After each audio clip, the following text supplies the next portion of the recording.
Hey guys, let's get more news about Warriors, but first, don't forget to subscribe and leave your like. Draymond Green grabs and shoves Patty Mills in latest dirty play. Draymond Green has come under heaps of criticism this season, as his aggressive tendencies on the court have stopped going unpunished. Regardless, the man with 2 discipline-related suspensions this season continues pushing his luck, as seen by this unnecessarily dirty play on Heat guard Patty Mills, where he grabbed and tossed the Australian guard to the ground.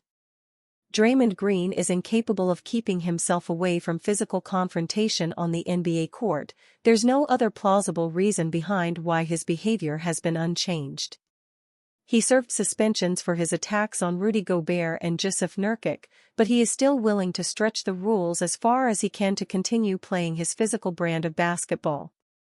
Green also was front and center in a confrontation against the Grizzlies last week, playing overly physical defense on Santi Aldama, which led to a team-wide scuffle that saw Desmond Bane get involved and Taylor Jenkins falling to the ground while trying to mediate the situation. Whether this was intentional or not, but this incident with Patty Mills further reinforces rumors of Green playing like this against foreign players only, with Gobert, Nurkic, and Aldama previously also being non-American players. Just a few seasons ago, Draymond Green was arguably the most versatile defender in the NBA along with Kawhi Leonard. Green was a proficient defender on all 5 positions on the court, with this versatility making him the primary stopper for the Warriors dynasty. While he's still the best defender in Golden State, he's nowhere close to being a DPOY contender.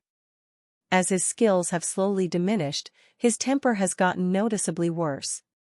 Green was always instigating opponents and getting physical with them, but nowadays it happens from frustration or desperation.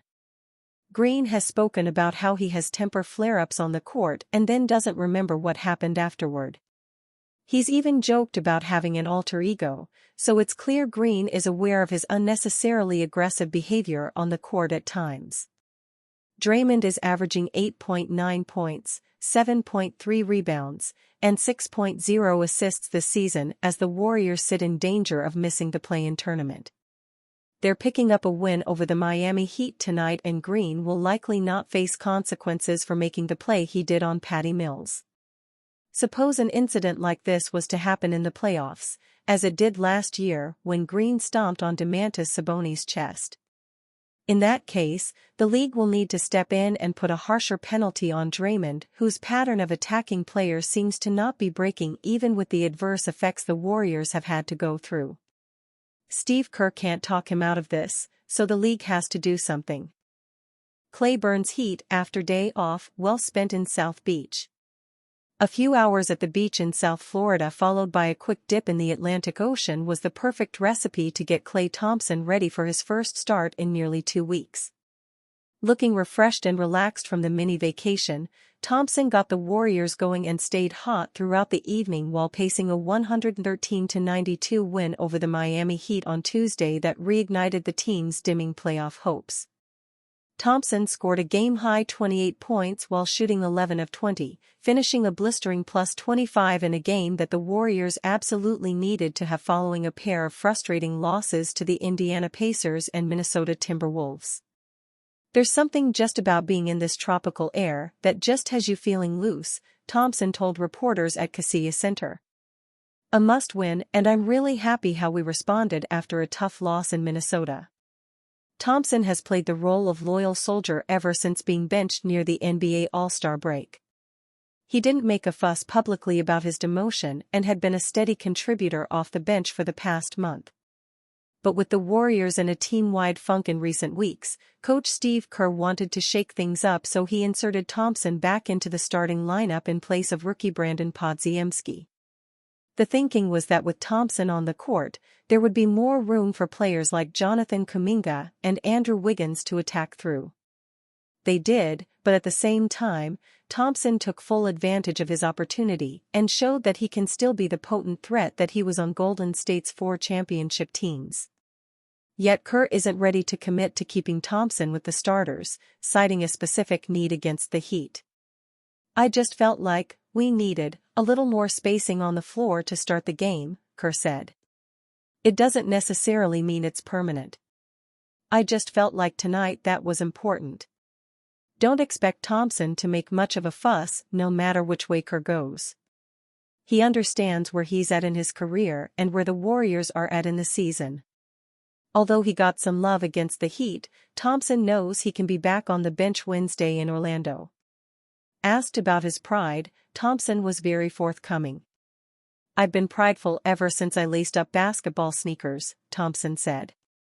"A lot of who I am is reflected how I play on the basketball court. My father was a hooper, my older brother is a hooper, and I am as well. I take great pride in just trying to be my best nightly. It's a really hard thing to do, but it's what the greats aspire to do on a nightly basis." It's the 10th time this season that Thompson has made at least 6 three-pointers in a game, but it was his first such game since February 27. "He's a key part to our team," center Kevin Looney said. "He's been playing really, really well since probably before All-Star break. He's been putting good games together on both ends of the court. For us to be good and be a special team, we depend on him." Thompson said he tried to keep the same approach as a starter that he has been taking while coming off the bench. That might sound simple enough, but it's a lot more difficult to put into practice. It's a credit to him just in general on being able to respond to whatever he's been asked to do this year, whether it's coming off the bench, whether it's starting, guard Stephen Curry said. "Most people, maybe they think it's easy to just transition from one to the other. It's not. You have to kind of prepare your mind and your body to be ready for whatever is thrown at you." It's a credit to him, his attitude and his preparation and going out there and hooping the way he does. There's no denying that the Warriors must have more games like this from Thompson over the next 2.5 weeks if they are to squeak into the postseason. Thompson, however, says it has to go deeper than that. "Our last games we must play that brand of ball that has been so successful the last 10 years, moving it, switching on defense, on-ball tenacity and just trusting each other and playing selfless," Thompson said. "Then most importantly having fun. When we're having fun and we're playing connected, it's a beautiful thing to be a part of." Eric Spoelstra's powerful statement highlights Miami Heat's dog mentality even amid crisis. Eric Spoelstra and the Miami Heat have now lost 6 of their last 10 games after bowing down to the Golden State Warriors on Tuesday. Their chances to get out of the play-in spots and climb to the 6th seed are also getting dimmer in every loss as they continue to struggle to string wins together. Despite their recent poor play, however, Spoelstra is in no way questioning the mentality of his team.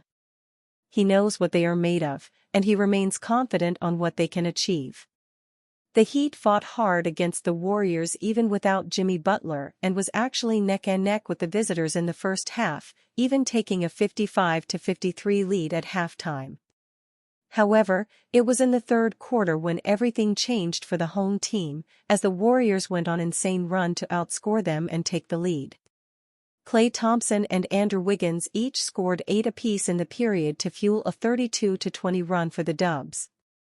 Miami was able to cut the Warriors' lead to just 6, 87-81, with 9:25 to go in the fourth. But that proved to be their last hurrah, with Golden State staging a 26-point outburst that only got 11 points in response from Miami. The Warriors secured the 113-92 win, with Thompson top-scoring for them with 28 points on 6 of 14 shooting from deep. Stephen Curry, for his part, dropped 17 points along with 6 assists after going 3 of 10 from behind the three-point line. Sure enough, after the game, there are plenty of concerns about the Heat and their playoff chances amid their inconsistency and injury woes. Spoelstra, nonetheless, ensured everyone that his team knows what they need to do. Speaking to reporters post-game, Eric Spoelstra was asked if there will be an increased intensity from the team now that there are only 10 games left on the season and they are still 1.5 games behind the 6th-seeded Indiana Pacers. The Miami Heat head coach then proceeded to emphasize that they are well aware of the situation. "And you, fan, what do you think of the situation of Eric Spoelstra? Leave your opinion in the comments.